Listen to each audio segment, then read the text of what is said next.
Mackenzie here, your watercolor coach. I stepped on my microphone, so we're having to have me do a voiceover here.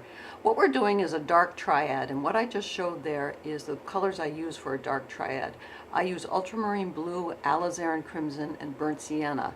Now typically a triad is made up of a red, a yellow, and a blue. And so in this case my red is alizarin crimson, my blue is ultramarine blue, and my burnt sienna is substituting as a yellow.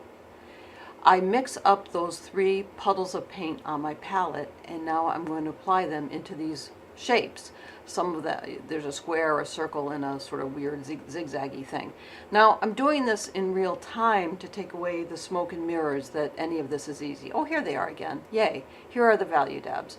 So you can see ultramarine blue, alizarin crimson, and burnt sienna. Now in order to have a dark triad, of course you have to have three dark colors to combine into it. And the last time that I did a video with you, I was doing a mid-tone triad, and of course in that case we used mid-tones. But the idea of having these colors mixed together on the paper, wet into wet, is exactly the same idea. Only if you want to have a dark triad, of course you would have it made up of dark colors. If you want to have a medium triad, you have medium colors. And if you want a light triad, you would use lighter colors. Lighter and probably a little bit more watery as well. Although, you know, I've talked before about not letting water be the way to get to the color that you want. All right, whenever I'm doing a triad, I usually start with my dark first. And I usually use a dark triad to lay in the dark elements, especially if, let's say this was a portrait of a dog, I would be putting in the dark nose here. I would be putting in any of the combining patterns that I can find, but not using one color to do it, using these three colors to do it. Again, wet into wet. Now each time I go into the water, each time I change colors, I go into the water, wipe the brush really carefully, and then also wipe it on a towel that's in my lap, a cloth towel, so that I'm never carrying water into those puddles of paint. What happens if you carry water into those puddles of paint when you change colors is your puddles will become more diluted and the color will become weaker, even though it's a trick to the eye because the actual puddle of paint looks bigger. It's very strange. You think you have a lot of paint, but you don't. And I did a different video about that. You can look on my YouTube channel, which is called Bigger is Not Better, which is true in this case. All right, so now I'm doing the same thing with an irregular shape, because usually when you're painting, there's an irregular shape. So let's pretend this was a shadow cast by a vase on a table, for example, and in the photograph or from your naked eye, it looked like it was completely black. Instead of using one color to do it, I'm using, again, the triad of ultramarine blue, alizarin crimson, and burnt sienna.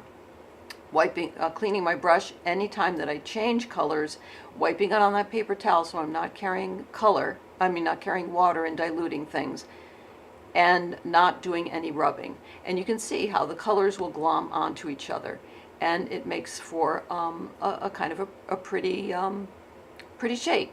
I don't know. Now, here's what would happen if I combined the three colors together and made one color instead.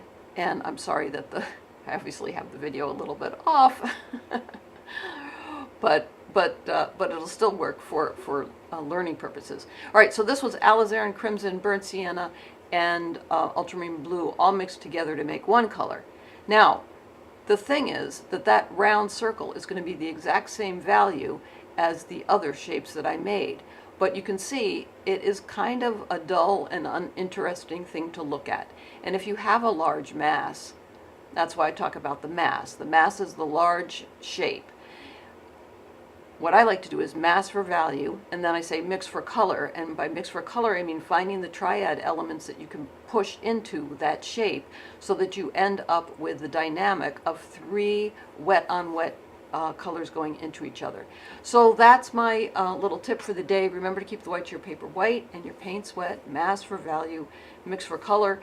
And if you have any questions about this, please let me know. You can find me on Facebook, or you can, I'm going to put this on the YouTube channel as well. Oh, and if you'd be so kind, please join my YouTube channel. I am going to announce every new member when they join, so that we feel more like a community than we have in the past. All right, see you next time. Bye-bye.